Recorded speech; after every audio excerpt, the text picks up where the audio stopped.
Et aujourd'hui, dans Parlons-en, un sujet de santé publique, le cancer du sein, à mi-chemin de ce mois d'octobre rose, un mois pour sensibiliser au dépistage d'une maladie qui touchera une femme sur 8 au cours de sa vie. Question posée ce matin sur les avancées de la recherche, sur les thérapies, sur les espoirs et sur les difficultés aussi. Nous sommes jusqu'à 10h45 avec Aurore Dupuis, les docteurs Suzette Delaloge et Johanna Ribeiro.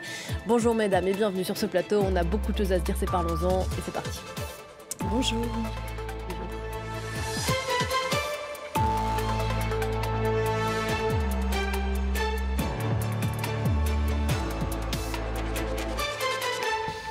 Bonjour Aurore Dupuis. Vous êtes ici chez vous, Aurore, journaliste à France 24 et en rémission d'un cancer du sein depuis un peu plus d'un an. Merci beaucoup de venir témoigner ce matin sur ce plateau. Bonjour Suzette Delaloge. Bonjour. Et bonjour Johanna Ribeiro. Bonjour, merci d'être là. Vous êtes toutes les deux oncologues à Gustave-Roussy, l'un des plus grands centres de lutte contre le cancer d'Europe. Suzette Delaloge, vous dirigez le programme de prévention personnalisée des cancers à Gustave-Roussy, le programme Interception.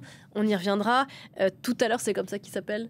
Exactement. Octobre Rose est donc une campagne annuelle mondiale destinée à sensibiliser au dépistage avant toute chose du cancer du sein. Et je vous propose de commencer cette discussion par là. Comment et quand aujourd'hui est posé le diagnostic ? Peut-être Aurore, si vous voulez bien, on peut commencer avec vous. Est-ce que vous pouvez nous raconter comment et dans quelles circonstances vous avez découvert, appris que vous aviez un cancer du sein ? Alors moi, c'était il y a 2 ans, jour pour jour, 14 octobre. Et j'avais des douleurs dans le sein droit, comme des décharges électriques un peu, ça partait pas. Donc je suis allée voir ma gynéco et elle m'a dit qu'il n'y avait rien dans le sein droit. Par contre, dans le sein gauche, il y avait un tout petit truc, mais c'était tellement petit. Et comme j'étais jeune et que personne dans ma famille n'avait eu de cancer du sein, c'était pas forcément grave, mais qu'on allait quand même checker ça dans un mois. Donc je reviens 1 mois plus tard. Et là, ce tout petit truc avait grossi de 4 cm en juste 4 semaines. Et c'est comme ça que le diagnostic vous a été fait. Aujourd'hui, on préconise une mammographie tous les 2 ans à partir de 50 ans. D'abord, une mammographie, peut-être Suzette Delaloge, pour quoi faire ? À quoi ça sert une mammographie ? En fait, une mammographie, ce sont des rayons X qui analysent le sein. Dans un sens et dans l'autre, donc il y a de chaque côté 2 clichés. Et pourquoi faire ce qu'on a montré depuis longtemps maintenant, depuis la fin des années 90, que entre 50 et 74 ans, faire une mammographie tous les 2 ans, voire tous les ans pour les Américains, ça diminue la mortalité par cancer du sein. C'est-à-dire on va trouver le cancer du sein plus tôt, la plupart du temps, avec des stades plus précoces, et on a plus de chances de guérir avec des traitements moins lourds, etc. Donc il y a une diminution de 20% à 25% de la mortalité par cancer du sein chez les femmes qui font du dépistage. Mais c'est à partir de 50 ans le standard actuel. Alors justement, pour revenir sur ce qu'Aurore disait à l'instant, quand on a moins de 50 ans, que faut-il faire ? Alors la question est posée. En fait, dans les études qui ont été faites entre 40 et 50 ans, le bénéfice n'est pas significatif. Et il y a plus d'effets secondaires, c'est-à-dire qu'en fait, irradier avant 50 ans et surtout avant 40, c'est pas top. Il y a beaucoup de femmes qui vont faire des mammographies pour rien, et il y aura beaucoup de ce qu'on appelle de faux positifs, c'est-à-dire on va faire des biopsies de choses bénignes, donc on va beaucoup embêter les femmes, et à l'échelle individuelle, le rapport bénéfice-risque n'est pas très bon. Donc actuellement, la Commission européenne a préconisé que tous les États membres considèrent de commencer le dépistage plutôt à 45 ans. Et pour l'instant, en France, on n'a pas bougé là-dessus, voire 40. Et en fait, une des solutions qui émergent, qui sont les plus pertinentes, c'est d'adapter le dépistage au niveau de risque de la personne dans les années qui suivent. À partir de 40 ans, on pourrait évaluer le risque de développer un cancer dans les années qui suivent. Et ça, c'est à partir de l'histoire familiale, l'histoire personnelle, mais aussi de la génétique, une analyse génétique, et la densité des seins. En fait, on fait une analyse des images. La seule chose, c'est qu'on n'a pas encore démontré que ça marchait suffisamment. Il y a une grosse étude en cours que j'ai coordonnée dans les dernières années, où il y a 53 000 femmes qui ont participé, où on a essayé d'évaluer un dépistage comme ça, stratifié en fonction du risque par rapport au dépistage standard, mais on n'aura pas les résultats avant 2027. Donc on est un peu entre les deux, et c'est parfois dramatique parce que assez régulièrement on va trouver le cancer à un stade très élevé, ce qui n'est pas votre cas parce que ça, vous avez réagi très tôt, etc. Mais, mais sur certains cancers qui progressent vite, c'est un vrai problème. J'ai eu beaucoup de chance parce que je ne suis pas tombée dans aucun des critères que vous venez de décrire. Moi, j'avais 37 ans, j'étais très jeune, j'avais allaité mes 2 enfants et j'avais aucun antécédent. Personne dans ma famille n'a eu de cancer du sein. Donc, il n'y avait vraiment aucune raison. Je ne fumais pas, je buvais vraiment occasionnellement. Je faisais du sport, j'avais aucune raison d'avoir un cancer. Donc, c'est très compliqué, en fait. Et Aurore, je voudrais vous entendre, bien sûr, Johanna Ribeiro, dans un instant, mais Aurore, on peut rappeler que pour l'instant, pour les femmes jeunes comme vous, comme moi, en tout cas ici en France, l'une des solutions, c'est l'autopalpation, c'est important de le rappeler, et des rendez-vous réguliers aussi chez sa gynécologue. Oui, tout à fait. Il faut vraiment que les jeunes femmes connaissent leur sein. En fait, dès que vous voyez un changement ou une grosse fatigue, moi j'avais des espèces de chocs électriques vraiment très bizarres dans l'autre sein, donc ça n'avait rien à voir. Mais quand même, il faut se connaître, il faut connaître son corps et s'écouter. Dès qu'il y a quelque chose qui ne va pas, il faut aller voir un médecin. Mais encore une fois, c'est très compliqué parce que moi, j'ai beaucoup de copines aujourd'hui qui ont été diagnostiquées trop tard, justement parce qu'elles sont jeunes. Et les médecins ont tout simplement dit « Oh, revenez dans 6 mois, c'est probablement hormonal. » Mais quand on a une tumeur comme moi qui grossit de 4 cm en 1 mois, c'est très compliqué parce que on peut facilement être métastasé, en fait, et après, c'est trop tard. Donc, moi, j'ai eu beaucoup de chance, beaucoup de chance. Johanna Ribeiro, une alerte dont j'ai pris connaissance en préparant cette émission. Ici en France, moins d'une femme sur 2 de la classe d'âge dont on parle, donc 50-74 ans, réalise dans le temps escompté cette mammographie, qui est plus que recommandée. Et la tendance est en baisse depuis une dizaine d'années. Pourquoi ? Bon, je pense que c'est difficile de dire pourquoi. Je pense que la chose qu'il y en a à faire, c'est des mois de sensibilisation comme Octobre Rose, dans lesquels on parle de cette problématique et dans lesquels on parle de le besoin de vraiment, comme vous avez dit, d'être attentive à les signaux des corps quand il y a un nodule, quand il y a quelque chose qui change, de voir son médecin référent. Et ça, c'est la façon d'aller, comme Suzette l'a bien dit, dans les femmes plus jeunes, il n'y a pas une indication formelle, un dépistage organisé. Et donc, avoir un accès plus précoce à un médecin référent, je pense que ça, c'est une chose très importante, à son gynécologue. Et bien sûr, ça, c'est le plus important.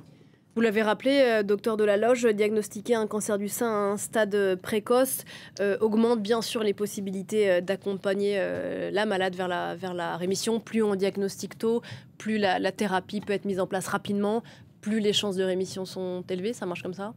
Totalement. Et moins les traitements sont lourds aussi. C'est-à-dire quand on passe à un stade 2, par exemple, au-delà de 2 cm, le traitement est plus lourd. La chimiothérapie, l'immunothérapie est plus lourde, etc. Pour avoir les mêmes chances de guérison, et c'est le cas aujourd'hui, les chances de guérison sont élevées, même pour un cancer du sein triple négatif à 4 cm. Il faut plus de traitements, plus lourds, c'est plus difficile. Et donc plus on a un stade précoce, moins les traitements sont lourds et plus on a de chances de guérison. Je pense que ça, c'est vraiment, vraiment très important. Est-ce que vous diriez, Aurore, vous avez eu un cancer particulier qui s'appelle un cancer triple négatif. Vous allez peut-être nous expliquer dans un instant ce que c'est. Est-ce qu'on pourrait dire aujourd'hui, je pose la question à toutes les deux, qu'il y a plusieurs cancers du sein en réalité, qu'on le sait peu, qu'on les connaît mal, et que d'une certaine façon, il y a aussi au sein même de ces grandes familles de cancers du sein quasiment autant de maladies qu'il y a de malades. Peut-être je le dis un peu trop simplement, mais chaque cancer et chaque malade a sa spécificité. Oui, oui, allez-y. Moi, je pense que ça, c'est une idée clé. C'est l'idée que le cancer du sein, ce n'est pas une même et seule maladie. Il s'agit de plusieurs types de maladies. Et c'est la connaissance de la biologie que nous avons aujourd'hui qui nous permet un petit peu de dire, au moins, on reconnaît aujourd'hui 3 grands types de cancer du sein. Le triple négatif, qu'on vient de parler, mais aussi l'hormonodépendant, c'est comprendre la plupart des cancers du sein qu'on diagnostique. Et aussi le cancer HRD.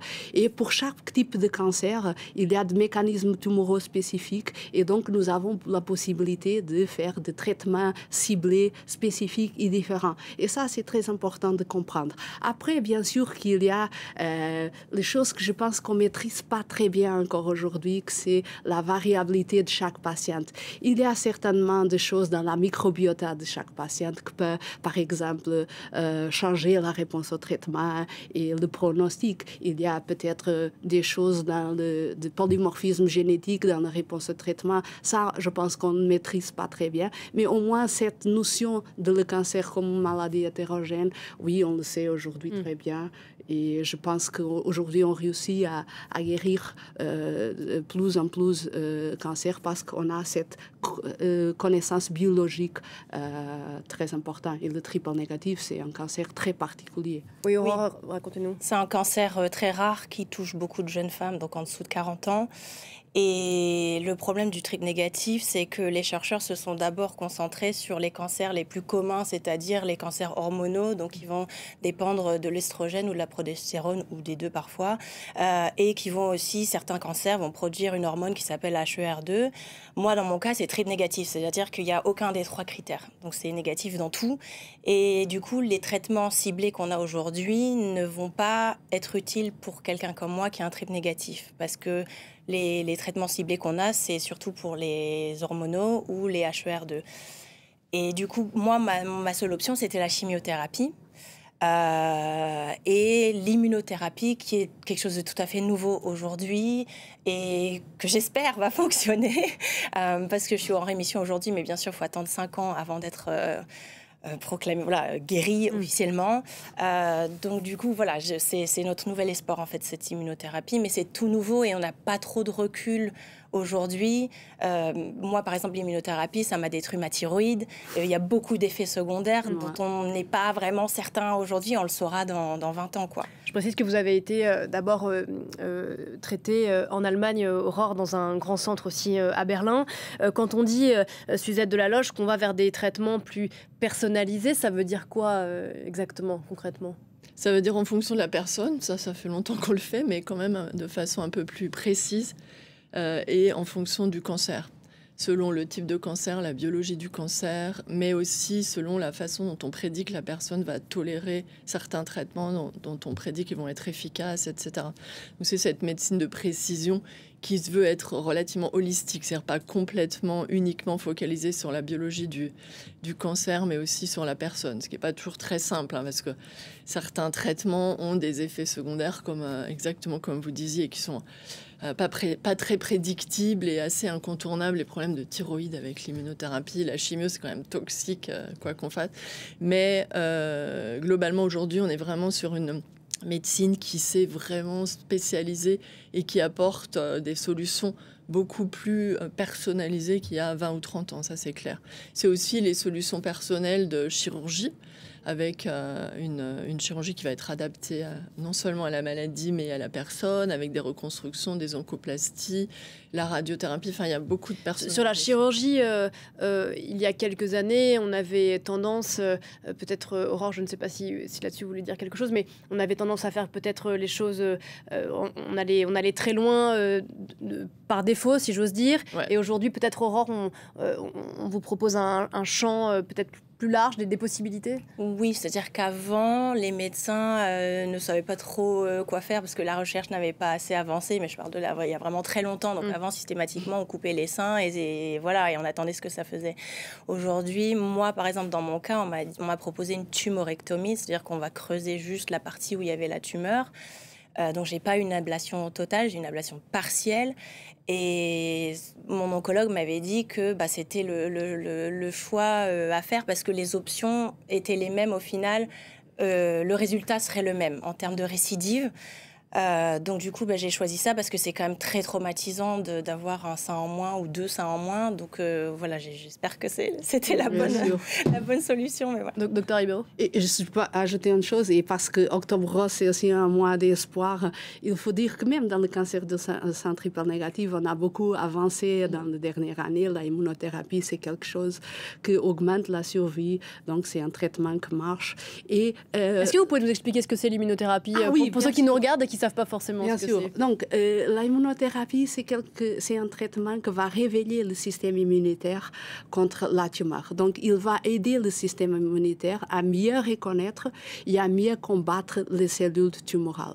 Mais c'est vrai que parfois, le système immunitaire, il s'emballe, il se met à développer de maladies auto-immunes, c'est-à-dire de combattre de cellules normales qu'il n'était pas censé de combattre. Il fait du zèle, il en fait trop. C'est ça. Et parfois, il peut toucher plusieurs organes. Mais pour revenir sur la chirurgie, 60% des patients avec un cancer du sein tympanique traités par chimio et immunothérapie aujourd'hui ont une chose qu'on appelle une réponse pathologique complète. C'est-à-dire qu'après les 6 mois de traitement, on va enlever la chirurgie comme on a fait, seulement le partie du sang qui était touchée par le cancer, et on ne trouve rien.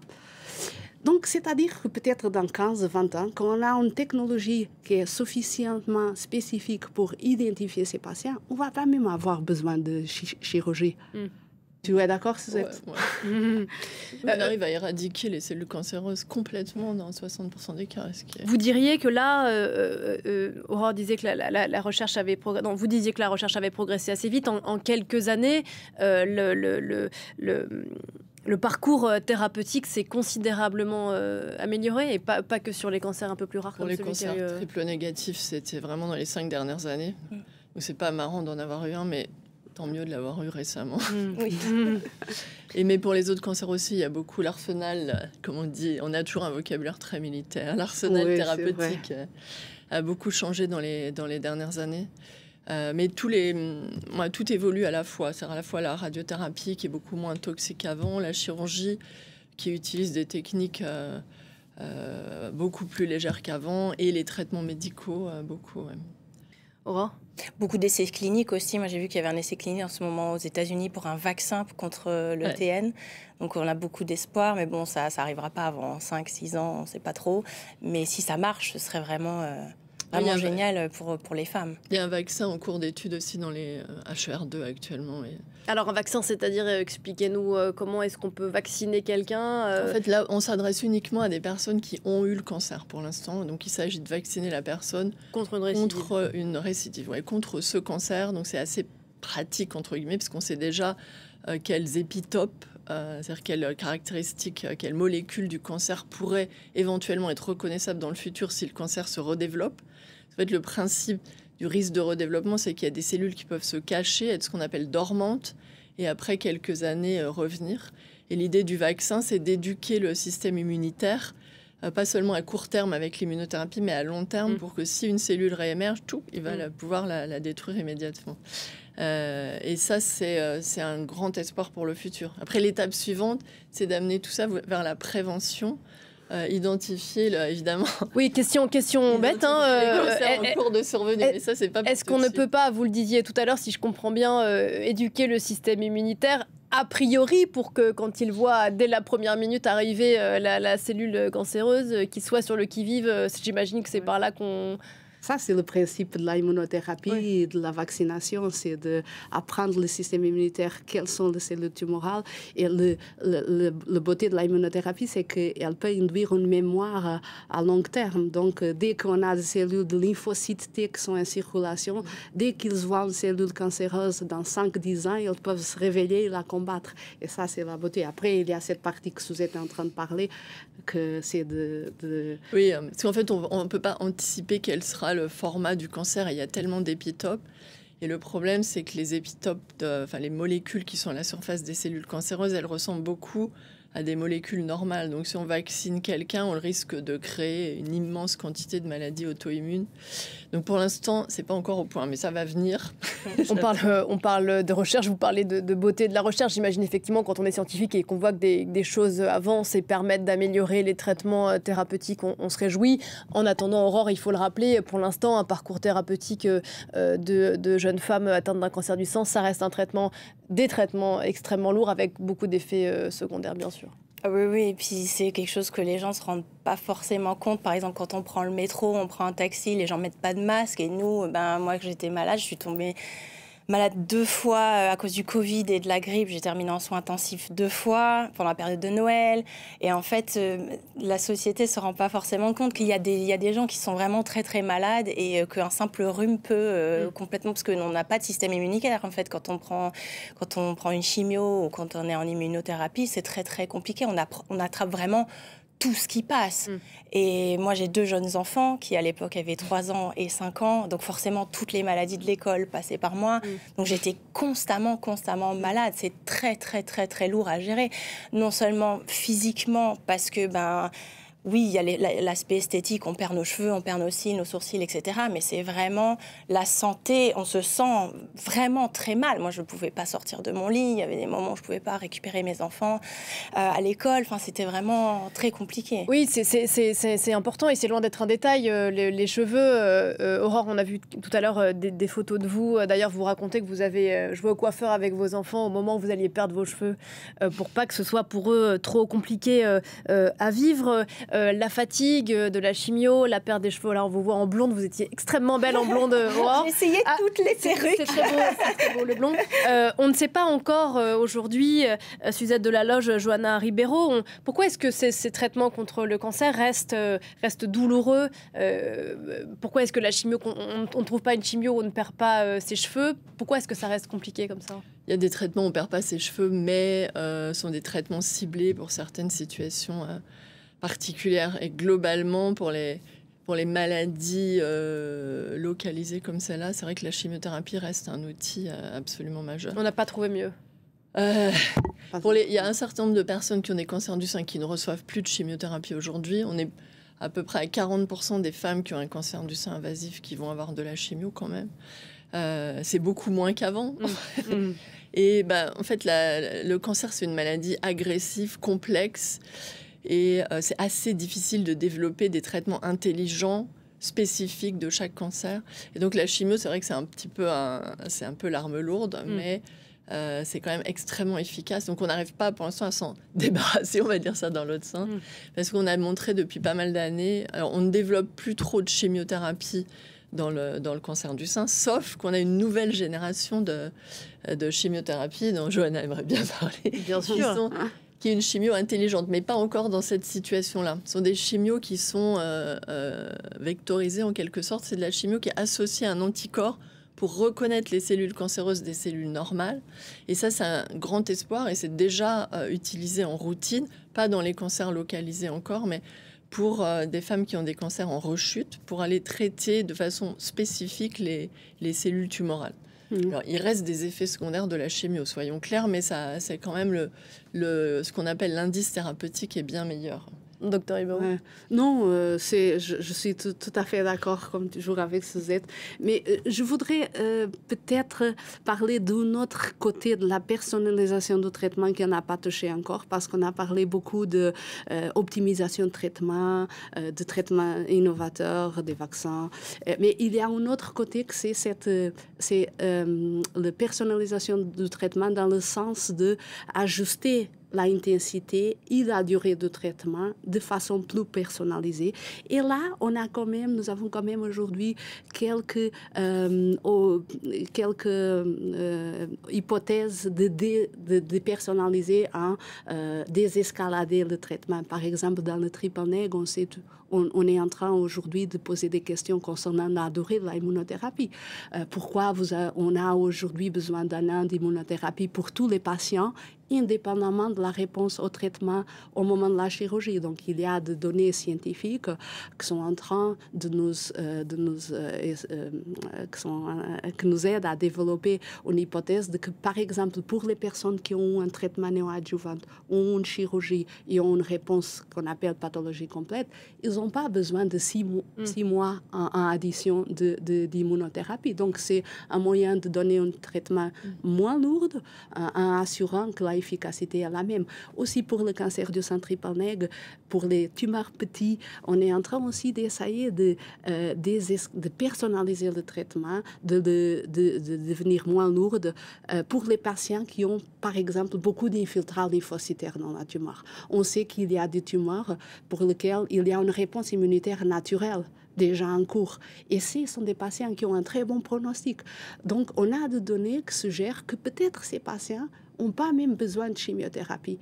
Dans le cas où ils sont trop petits, sans atteinte ganglionnaire, ce sont des situations particulières. Mais c'est une autre façon d'améliorer la qualité de vie, de diminuer la toxicité des traitements, dans le cas où on n'a pas bénéfice. Et même dans le cas de cancer comme le cancer triple négatif, qui peut être très agressif, mais pour lequel on a aussi des données biologiques de plus en plus et des traitements qui sont en train d'améliorer la survie.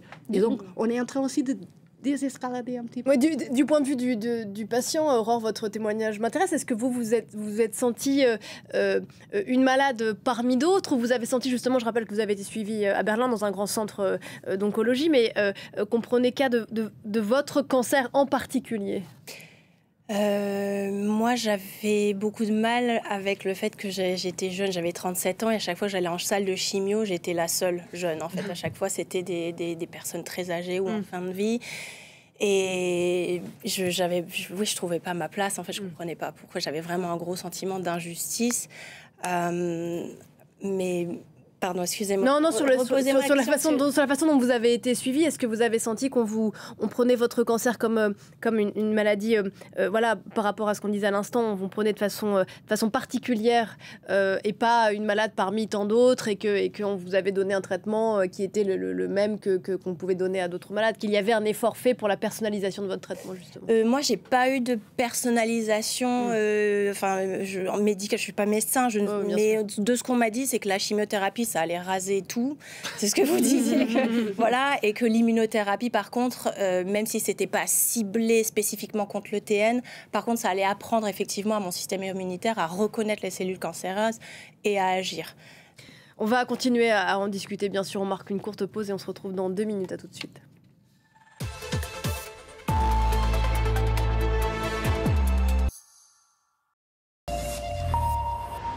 10h30 ici à Paris, la suite de Parlons-en aujourd'hui consacrée à Octobre Rose, un mois dédié à la sensibilisation autour du cancer du sein et surtout à sa prévention. On en parle jusqu'à 10h45 avec vous, Aurore Dupuis. Rebonjour. Vous êtes ici chez vous à France 24 et en rémission d'un cancer du sein depuis plus d'1 an maintenant. Et on en parle avec les docteurs Suzette Delaloge et Johanna Ribeiro. Rebonjour. Merci d'être là. Je rappelle que vous êtes oncologue à Gustave-Roussy. Suzette Delaloge, vous dirigez le programme de prévention personnalisée des cancers qui s'appelle Interception. Aurore, quand on a discuté de cette émission il y a quelques semaines, vous m'aviez dit que vous vouliez vraiment participer à cette émission, même s'il vous faut pour cela raconter des choses assez intimes et assez personnelles. Est-ce que vous diriez que avoir un cancer du sein aujourd'hui dans la société, et notamment dans le milieu professionnel, c'est encore tabou ? Oui et non. C'est-à-dire qu'aujourd'hui, il y a une vraie prise de conscience. J'ai l'impression que de plus en plus de gens savent. Aujourd'hui, le cancer du sein, c'est le cancer qui va toucher les femmes à travers le monde.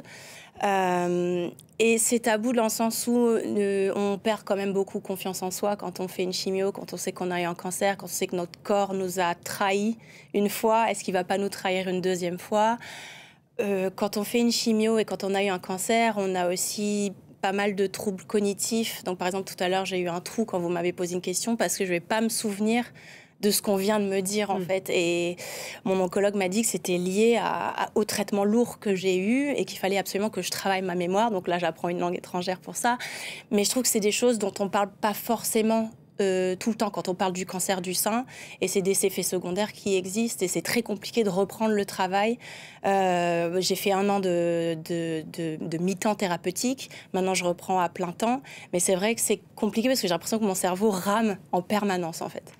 Oui, sur ces troubles cognitifs et plus généralement, on parlait du moment du traitement, bien sûr dans la mesure du possible qui emmène la malade ou la patiente vers la rémission puis la guérison complète. Mais on ne sort pas du cancer au moment où on en est guéri. Il y a encore, comme le disait Aurore, des choses qui marquent à vie physiquement. En fait, Oui, il y a un aspect d'après-cancer. C'est-à-dire, on n'est jamais pareil qu'avant, après.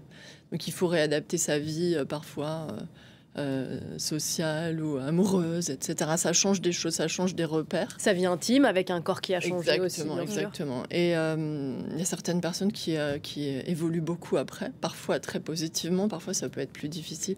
Et il y a certaines, effectivement, petites séquelles. Alors, quand on a eu juste de la chimiothérapie et qu'on n'a pas les traitements anti-hormonaux, etc., globalement, nous, dans nos données, on considère qu'à peu près 1 an à 2 ans après, on a retrouvé une qualité de vie qui est très bonne, globalement. C'est-à-dire qu'on a un corps qui fonctionne bien, alors que pour les femmes qui ont de l'hormonothérapie, il y a plus d'effets secondaires à long terme. Voilà. Mais par contre, il y a certains effets, par exemple les effets sur les hormones, les ovaires, le fait que ça peut induire une ménopause transitoire, ou par exemple les troubles cognitifs qui mettent plus de temps à récupérer. Et donc il y a une association en particulier qui a monté un programme en France qui s'appelle Oncogite, qui est pas mal, et qui est un programme en ligne pour éduquer sa mémoire, etc. C'est une association de Bordeaux. C'est quelque chose dont on parle maintenant, on explique aux femmes qu'elles vont avoir ça, parce qu'en fait, peut-être qu'en anticipant, avec une chimio et de l'immunothérapie, c'est assez compliqué d'en plus lire Kant tous les jours, mais peut-être qu'en anticipant de travailler sa mémoire, ça va aller mieux. Mais après, il faut faire ce que vous faites, c'est-à-dire travailler, et ça revient. On a a priori personne qui reste avec des séquelles à très très très long terme. Il y a la difficulté qu'a pu représenter bien sûr le diagnostic, la difficulté des traitements, du parcours, la peur j'imagine qui jalonne ces mois-là, et puis vous en parliez tout à l'heure, l'épée de Damoclès aussi de la peur de la récidive, ça aussi ça marque à vie, Joëlle Ribeiro. Oui, bien sûr. Je pense qu'une chose qui est très évidente quand on est en train de faire des consultations de surveillance, c'est et que parfois on se rend même pas compte, c'est le stress que les patients ils ont seulement avec la transmission de résultats de bilan biologique, ou s'il y a un TEP scanner qui a été demandé, tout le stress qui vient jusqu'au moment où on est en train de dire tout va bien, et après ça semble bien quand même. Mais oui, il y a un autre impensé, il y a le suivi psychologique pendant le traitement, après le traitement, c'est important. Je crois que des instituts comme Gustave Roussy ou l'Institut Curie aussi travaillent beaucoup là-dessus, ne pas lâcher les patientes une fois les traitements finis dans la nature. Il y a aussi l'impensé des aidants, des accompagnants. Aurore, vous avez pu compter, vous, sur une team très forte autour de vous, en la personne notamment de votre mari, de vos enfants, de vos parents. C'est plus que capital dans un parcours de soins comme ça. Oui, c'est très important d'être bien entouré. Si vous n'avez pas de conjoint, appelez votre meilleure copine. Faut être très entouré, parce que dans ces moments-là, on se sent très seul.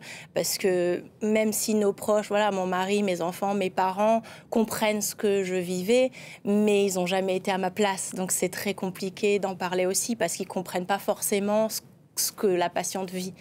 Donc c'est important d'être bien entouré et de se sentir aimé, en fait, parce qu'on se déteste quand on est diagnostiqué. Enfin, pour moi, c'était le cas. Mon corps m'a trahi. Et comment c'est possible, en fait, surtout à cet âge-là? On se déteste, on se dit mais comment c'est possible que j'en arrive là? Donc si on n'a pas quelqu'un derrière qui vous dise non, je suis là pour toi, je t'aime, je suis désolée. Non, mais on comprend votre émotion, mais bien sûr. Avec les enfants aussi, moi, le fait d'avoir des jeunes enfants qui comprenaient pas forcément tout, mais ils sont encore dans l'âge très innocent, ils comprennent pas tout, ils posent des questions rigolotes. Moi, ma fille me disait que je ressemblais à un kiwi quand mes cheveux commençaient à pousser. Voilà, des petites anecdotes comme ça qui me font rire, et il faut vraiment profiter de la vie. C'est vraiment le moment le plus important, c'est le moment présent. Faut pas se dire demain qu'est-ce qui va m'arriver, ou hier voilà j'ai eu ça comme traitement. Oui, c'est lourd, mais il faut vraiment profiter de la vie, du moment présent.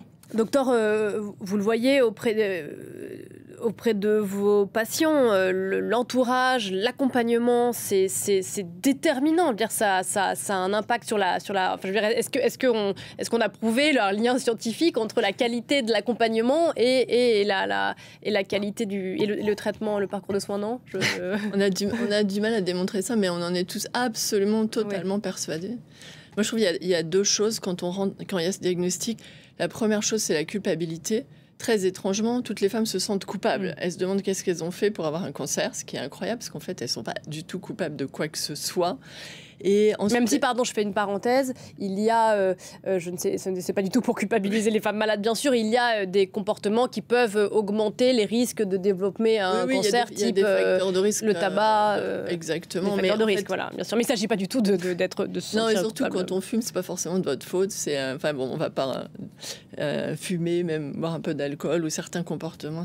Et la deuxième chose, c'est que les femmes se sentent coupables, parce qu'en général, sont elles qui portent la santé de la famille. Elles se sentent coupables parce que justement elles vont faire du mal à leurs proches. Ça, c'est le deuxième truc. Il y a des femmes qui protègent leurs proches, qui ne leur disent rien. C'est incroyable, qui viennent toujours toutes seules et tout.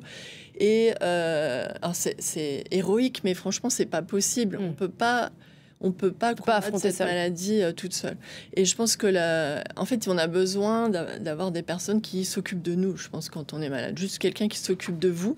C'est génial. Alors les femmes, elles pensent toujours, je suis désolée, mais je trouve nous, les femmes, pensons que c'est à nous de nous occuper des autres et en fait, on culpabilise que les autres s'occupent de nous. Mais non, il ne faut pas culpabiliser. Et donc, je pense que l'entourage, c'est très important. Et pour certaines femmes, ça va être les sœurs, d'autres, ça va être les filles, d'autres, ça va être les amis. Et puis, il y a un relais. Et ça, c'est très important. Et c'est une team. Et, parce qu'il y a des jours où les gens s'épuisent, où ils ont besoin de respirer, où il y a des parties que certains comprennent et d'autres pas, etc. Donc, il faut avoir une team. Et il ne faut pas hésiter à demander aux gens. Parce qu'en plus, les gens savent jamais quoi faire pour vous aider.